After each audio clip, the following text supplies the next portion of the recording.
Fala galera, meu nome é Roberto, você está no Tá em Choque, e hoje a gente vai aprender um tema que dá muita dor de cabeça para quem está começando a faculdade, está aprendendo isso, mas ele é bem tranquilo, que chama autovalores e autovetores. Esse tipo de conteúdo, ele é extremamente importante, não só na parte de EDO, como a gente vai usar muito em circuitos elétricos, circuitos eletrônicos, eletrônica de potência e principalmente em controle, tá? Então hoje essa aula, ela vai ser uma referência para que você entenda o que são autovalores, autovetores e como você calcula eles, e toda vez que a gente precisar lembrar isso no canal, eu vou deixar a playlist, essa aula da playlist lá numa aula, por exemplo, de outra playlist, como por exemplo, controle, para que você possa revisar e lembrar desse conteúdo, porque vai ser utilizado sempre, tá bom? Então nessa aula a gente vai ter a parte teórica e vai ter uns exercícios também. Só que antes da gente continuar, puxa a vinheta.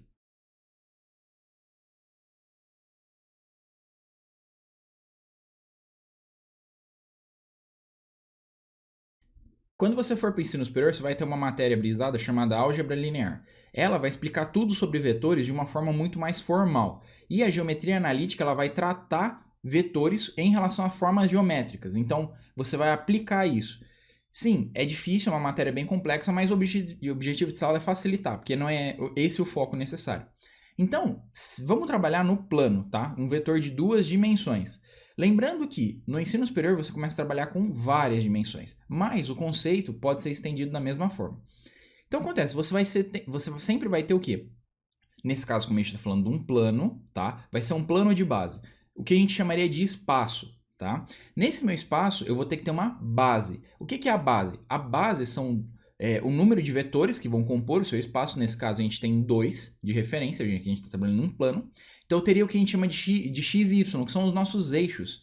A gente sempre deixa eles o quê? A 90 graus entre si, mas não necessariamente precisa ser assim. O importante a gente notar é que a base ela é composta de dois vetores em que eles, a priori, não conseguem se formar. Então perceba, o eixo y, eu não consigo formar o eixo x a partir de soma ou multiplicação. Perceba que o y, se eu estiver somando com o x, vai dar alguma coisa aqui, ó, nesse meio, nessa angulação. Eu não vou conseguir fazer o x perfeitamente gerar o y e o y perfeitamente gerar o x, desde que eu zere um deles. E não pode isso, tá? Isso daí é uma regrinha, não pode zerar um deles. Tem que se somar ou multiplicar desde que de forma não zerar. Como você pode ver, eles estão perpendiculares. Uma regra é que sempre que é perpendicular, ou seja, estão a 90 graus entre si, esses eixos, então obrigatoriamente eles são linearmente independentes, ou seja, um não consegue gerar o outro de formas normais e por isso eles podem ser utilizados para a base. Por quê? A partir da junção desses dois, já que eles são independentes entre si, você consegue gerar aqui ó, nesse espaço, lembrando que isso aqui é um círculo, tá? É 360. Você consegue gerar ao redor desse espaço outros vetores derivados, tá bom? Que são nada mais do que somas e multiplicações entre os da base. A partir disso, então, eu posso gerar o nosso vetor, que eu vou chamar de V aqui, por exemplo, tá? Perceba que o V, ele sempre pode ser decomposto entre os vetores da base. Então, olha que interessante. Se eu tenho o meu vetor V, que é formado pelo vetor Y e pelo vetor X, que são a base, então eu posso decompor ele de forma a fazer um vetor Vx, que ele tem relação com a minha base X, e por sua vez, eu posso decompor um vetor Vy, que ele tem relação com a minha base Y, tá bom? Então o Vy ele é proporcional a Y e o Vx ele é proporcional a X. Só que, mais importante do que isso, a gente pode decompor, tá, esse vetor entre os eixos principais da base, tá? Só estou fazendo essa revisão, tá? Se você está no nível médio, provavelmente você não ouviu muitas dessas terminologias, mas o importante é você fixar o quê? Opa, peraí. Eu posso pegar o meu vetor principal e decompor ele em dois vetores ou mais vetores, depende da dimensão do seu espaço, que compõem ele baseado em quem? Nas minhas bases, tá? Aí acontece, como você ficar expressando isso de forma gráfica muitas vezes não ajuda em cálculos, existem algumas formas de você representar isso matematicamente, e uma delas é a forma algébrica. A forma algébrica é justamente você equacionar. É por isso que criaram a convenção da setinha, indicando que isso daqui é um vetor, tá? E aí você pode equacionar melhor. Perceba, o seu vetor V, já que ele é um vetor vai ter a setinha, ele vai ser igual à soma vetorial, tá? Porque como a gente está trabalhando com vetores, vai ser soma vetorial. Vai ser a soma vetorial do seu vetor x mais o seu vetor y. Só que por sua vez, quem que é o seu vetor x? O seu vetor x ele é uma constante, ou seja, um escalar, que multiplica quem? O seu eixo de base x mais uma outra constante multiplicando seu eixo de base y. Por sua vez, quem que é o seu VY? O seu VY ele vai ser uma constante multiplicando o seu vetor x mais uma outra constante multiplicando o seu vetor da base y. Então, olha que interessante. Apesar de meu vetor v eu poder decompor em duas componentes independentes, que uma tem relação com Vx e outra tem relação com Vy, no final, essas outras componentes elas também têm relação com a base, porque elas são geradas nela. Só que nesse caso, qual que é a particularidade? Para o meu Vx, a componente B ela vai ser zero, porque o meu y não está influenciando.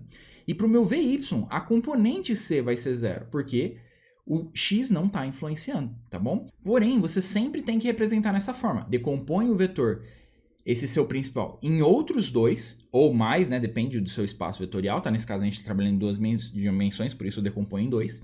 E aí você vai gerar vetores que são relacionados entre si, tanto ao seu vetor, como em relação à base. Então eles servem de meio campo. E aí o que acontece? Como essa sopa de letrinha ela começa a ficar muito confusa, o que é que o pessoal da matemática faz? Eles passam para a forma matricial, porque a forma matricial, uma das grandes utilidades dela é representar vetores. Perceba, vamos voltar aqui para essa matriz. Eu tenho a matriz A, B, C, D, componentes x e y.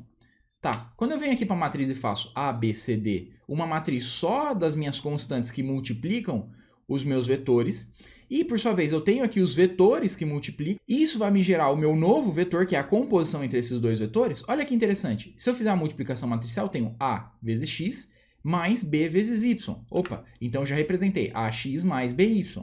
Depois eu tenho CX mais DY. Opa, representei CX mais DY. Então olha que interessante, na forma matricial eu consigo separar quem que é escalar de quem que é vetor, e além disso, eu consigo representar esse equacionamento, essa álgebra toda, de forma muito mais compacta. É por isso que nós vamos utilizar em cursos futuros muitas matrizes, e aí vai ser necessário o quê? Auxílio de ferramentas computacionais, claro.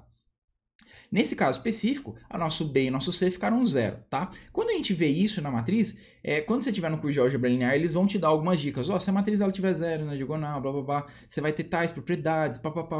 E isso muitas vezes vai ser utilizado em outros cursos, tá? Mas aí eu dou o toque pontual, tá? Eu não vou ficar passando essas coisas aqui que não interessa no momento, tá bom? Bem, aí eu tinha explicado para vocês. Bem, naquele caso específico era zero o B e o C. Por que eu falo isso? Porque mesmo você tendo um vetor numa base y e numa base x, você pode ter um mesmo vetor v, tá? Só que os componentes que você decompõe ele podem estar deslocados em outras posições. Não necessariamente você precisa ter o seu vy alinhadinho com o seu y.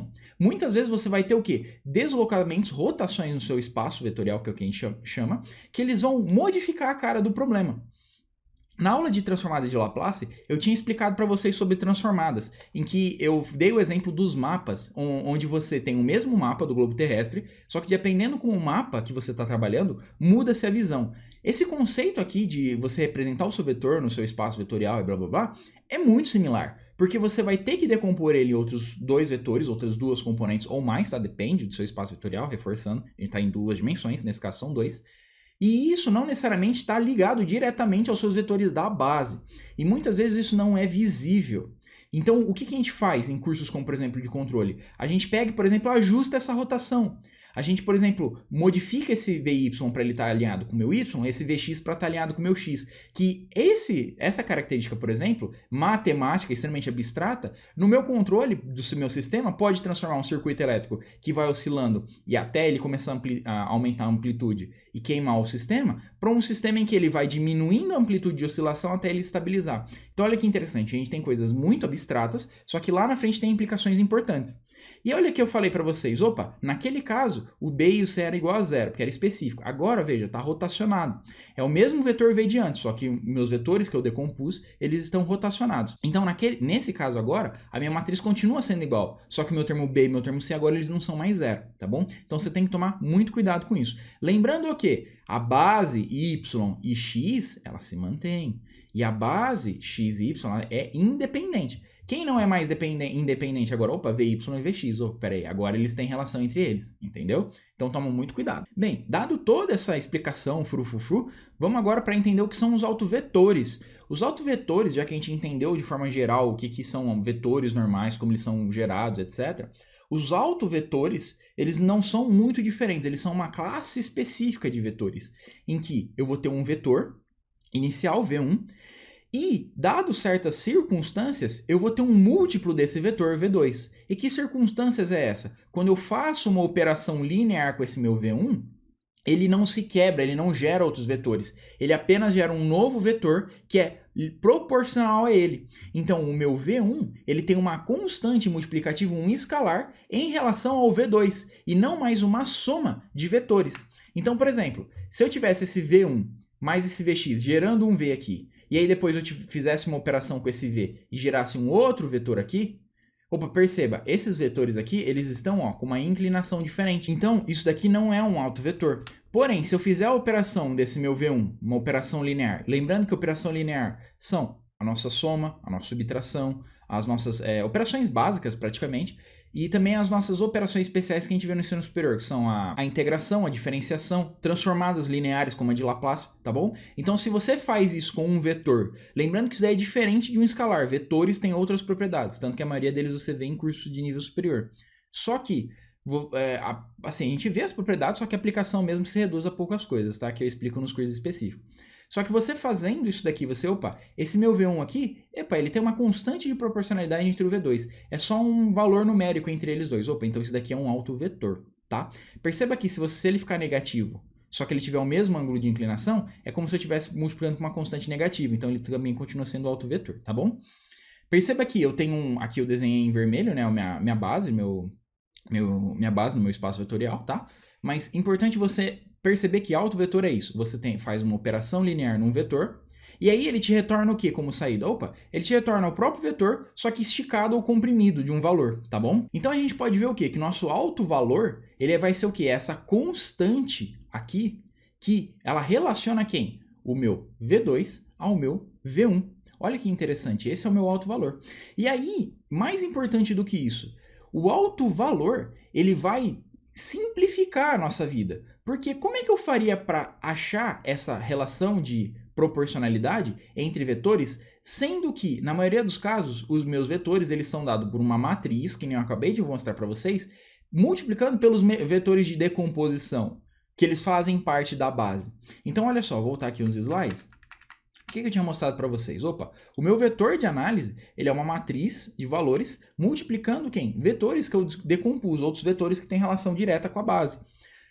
Só que, imagina o trampo de você ter que ficar comparando matrizes, e muitas vezes essas matrizes, elas, não parecem nada uma com a outra, estão inseridas ali no meio de cálculos. Como é que você ia descobrir se o seu sistema ele possui autovetores ou não? Então ia ser um problema muito complexo. Só que o alto valor, ele nos diz o quê?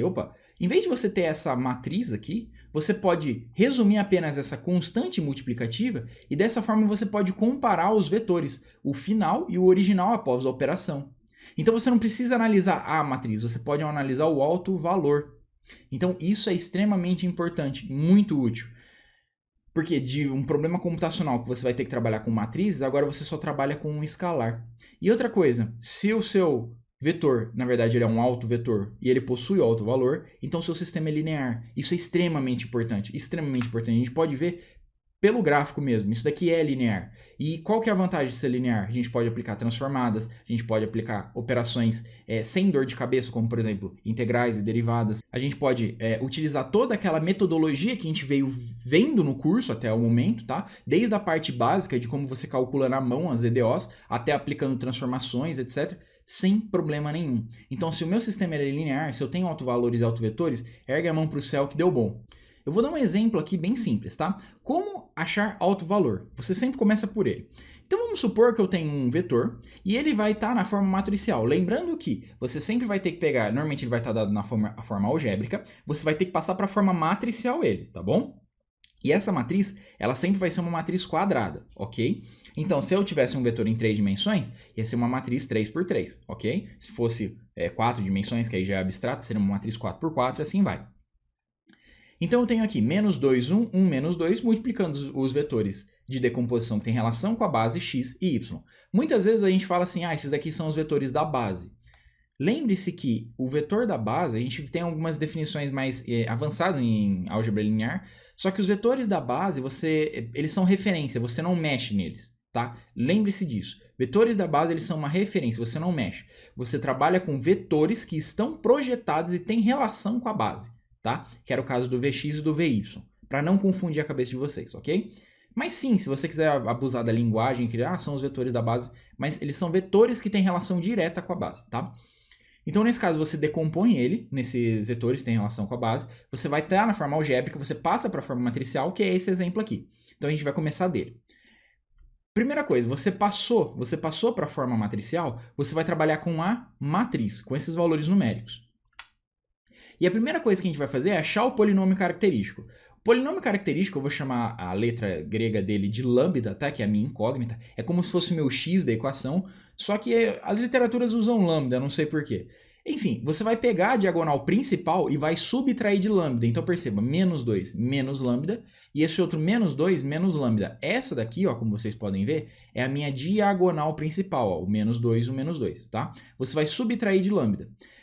Você subtraiu de lambda, você vai pegar essa matriz agora e vai tirar o determinante dela. E depois disso você vai igualar a zero. Então perceba, você tem que fazer 3 passos para achar o polinômio característico. Você vai subtrair a diagonal principal de lambda, você vai tirar o determinante disso e você vai igualar a zero. Como é que ele tira o determinante, Roberto? Vamos lembrar por causa 2 por 2. Multiplicação da diagonal principal menos a multiplicação da diagonal secundária. E aí, a partir disso, você iguala a zero. Ah, e o de terceiro? Aí você vai ter que aplicar a regra de Sarros. Ah, e de quarto? Aí você manda na calculadora, tá ligado? Essas coisas aí você começa a jogar pro computador fazer, você não fica perdendo tempo, não. Aí acontece. Bem, nesse exemplo, então, a gente fez, né, multiplicou aqui, fez o determinante, papapá, você vai ter lambda ao quadrado mais 4 lambda mais 3 igual a zero. Opa, legal, achei o meu polinômio, por isso chama polinômio característico, você vai obter um polinômio no final. O que você faz agora? Tira a raiz. Aí, quando você achar essa raiz, ela vai ser os autovalores. Então, olha que interessante, tirou a raiz disso daqui, ó, ou seja, por isso que você está igualando a zero, o seu lambda 1 ele vai ser menos 1 e o seu lambda 2 ele vai ser menos 3. Ou seja, quem são os seus fatores de proporcionalidade entre um vetor e outro? Opa, vai ser menos 1 e menos 3. Esses são os seus autovalores, tá?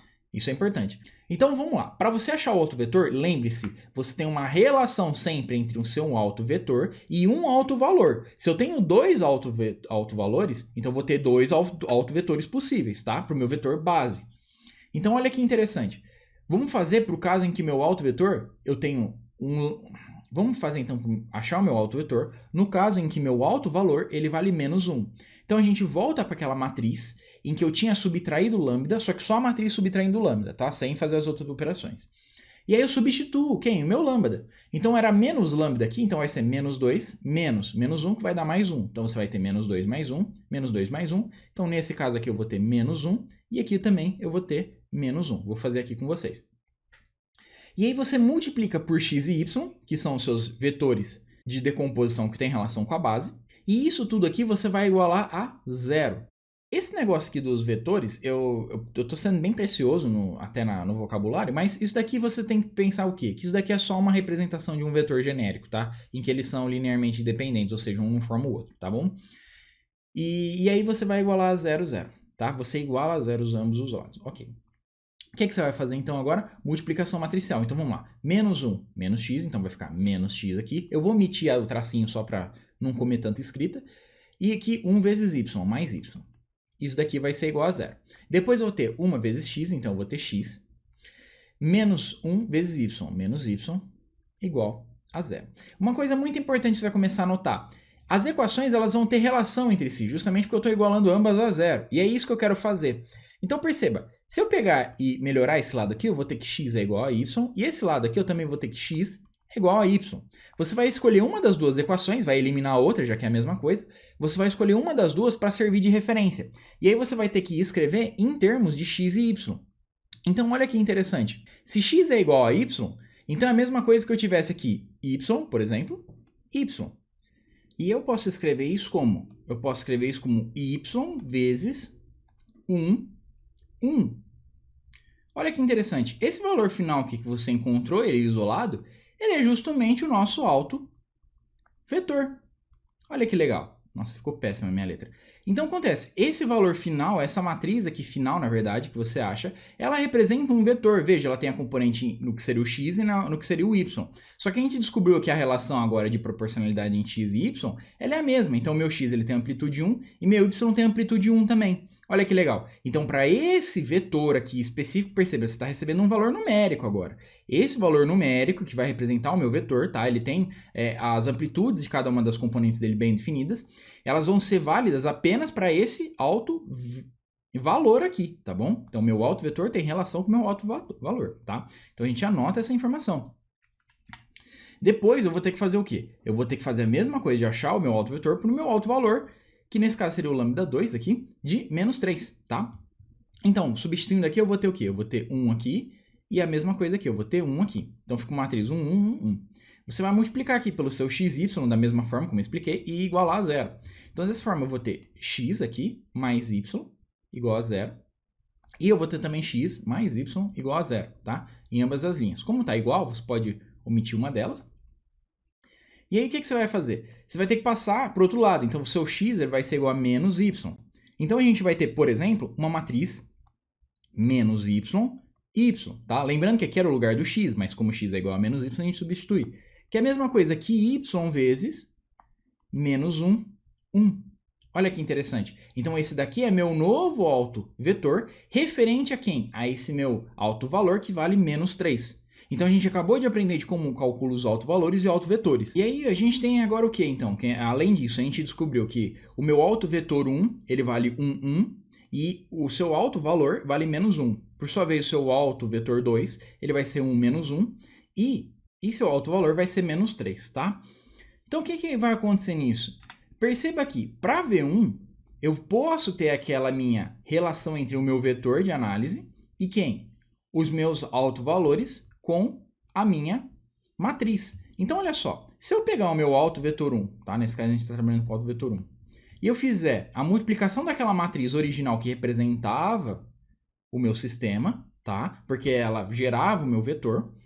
Por sua vez, eu fizer a comparação com esse meu alto valor, multiplicando também o alto vetor, é para dar a mesma coisa. Então, olha que interessante. Menos 2 vezes 1 dá menos 2. 1 vezes menos 1 dá menos 1. Então, está somando, fica menos 2 menos 1, que vai ser igual a menos 3. Ok. Depois, 1 vezes 1 vai ser 1, mais menos 2 vezes menos 1 dá 3, dá 2. Então, fica 1 mais 2, que vai ser igual a 3. Então, acontece. Se eu fizer essa multiplicação aqui, eu vou obter um vetor menos 3, 3, tá? Por sua vez, se eu fizer essa multiplicação aqui apenas entre o alto valor e o meu alto vetor, olha que interessante, eu vou ter menos 3 vezes 1 dá menos 3, e menos 3 vezes menos 1 dá 3. Então, menos 3, 3 também. Então, olha que interessante. O vetor resultante disso daqui é a mesma coisa. Poxa, olha que interessante. Em vez de eu ter que fazer toda essa multiplicação matricial, eu posso só fazer a multiplicação pelo alto valor. Então, isso facilita para a gente, economiza tempo. Vamos ver para a segunda opção. Para a segunda opção, olha só, agora vai ser o alto vetor 2, tá? Então, você vai ter de novo essa multiplicação aqui e seu novo alto valor. Então, você vai ter menos 1 vezes 1, 1. Então, olha que interessante. Eu vou ter menos 2 vezes 1, dá menos 2, mais 1 vezes 1, 1. Então, menos 2 mais 1 vai dar menos 1. E daqui vai ser 1 vezes 1, 1. Menos 2 vezes 1, menos 2. Então, eu vou ter 1 menos 2 vai ser menos 1 também. Então, toda essa operação aqui, ela me dá o quê? Um vetor, menos 1, menos 1. E isso daqui vai ser o quê? Menos 1 vezes 1, menos 1, menos 1 vezes 1, menos 1. Então, isso daqui também vai ser o quê? Menos 1, menos 1. Opa, peraí. Então, é igual. Perceba que isso sempre vai ser verdade. Bem, e só para finalizar então, se você quiser achar a partir dos seus autovetores e autovalores a sua matriz original, é só você fazer o processo inverso. Então perceba, eu vou ter que pegar aqui A vezes V é igual ao resultado disso. Então olha que interessante. Então eu teria, vamos supor que eu não conhecesse essa matriz, então eu teria A, B, C e D. Multiplicando primeiro quem? Um autovetor. Então nesse caso seria 1 menos 1, nesse caso, tá? Como exemplo, então 1 menos 1. E qual que seria o resultado que a gente viu? O resultado disso daqui seria menos 3, 3. Então, menos 3, 3. Beleza. Aí você faz essa multiplicação matricial, vai gerar um sisteminha de equação. Então, vai ser A menos B a menos 3 e C menos D igual a 3. Aí você guarda essa informação. Aí depois no outro autovetor a gente ia ter o quê? A gente ia ter de novo A, B, C, D, que é a minha matriz desconhecida, multiplicando o autovetor respectivo, então seria 1 1, que vai ser igual ao que a gente encontrou. Então, seria menos 1, menos 1. Aí você gera um novo sisteminha de equação. Então, ficaria A mais B igual a menos 1 e C mais D igual a menos 1. Aí eu vou pegar o outro sisteminha que tinha sido gerado, em que A menos B era igual a menos 3 e C menos D era igual a 3. Então acontece, apesar de você ter dois sistemas diferentes, eles são na verdade a mesma coisa. Então A mais B igual a menos 1 e A menos B igual a menos 3 geram um outro sistema só entre A e B, de duas equações e duas incógnitas. Então você descobre quem é A e B. A mesma coisa para C e D. Opa, C mais D igual a menos 1 e C menos D igual a 3. Mesma coisa, outro sisteminha de duas equações e duas incógnitas. Aí você junta eles e resolve. Pronto, você vai achar A, B, C e D, tá? Então você vai no final vai resolver dois sistemas independentes, tá? Um entre A e B e outro C e D, ok? E aí você acha a sua matriz original. Então você pode passar para a forma de autovetor e autovalor, resolver o que precisa, ou então voltar para a sua forma de matriz original. Na próxima aula a gente vai ver como é que utiliza isso para resolver os sistemas de equações diferenciais, tá? Então eu espero que a aula hoje tenha ajudado vocês. Qualquer dúvida você deixa no comentário. Não deixa de assistir as nossas outras playlists, circuitos elétricos, de cálculo e assim vai, tá bom? E aí eu vejo vocês na próxima aula. Muito obrigado, até lá!